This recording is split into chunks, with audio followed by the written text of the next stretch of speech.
আসসালামু আলাইকুম এভরিওয়ান, কী অবস্থা সবার? এখন ভোর 6:15 কি 16 বাজে।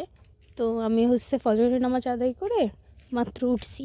তখন দেখি মসজিদ থেকে হুজুর বলতেছে, মানে পোলাপানদের ডাকতেছে যে তোমরা সবাই মক্তবে চলে এসো, মক্তবের সময় হয়ে গেছে।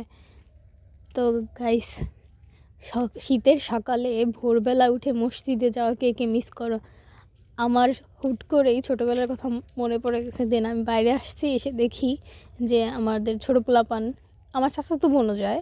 তো দৃশ্যটা দেখে এত ভালো লাগলো, বলার বাইরে। আমার ছোটোবেলার কথা মনে পড়ে গেল। তোমাদেরও এরকম কার কার মনে পড়ে যায়? কমেন্ট করে জানাবো।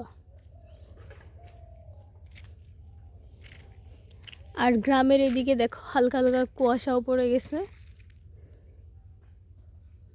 কাদের কাদের ওদিকে শীত পড়ছে কমেন্ট করে জানাও। আল্লাহ হাফেজ।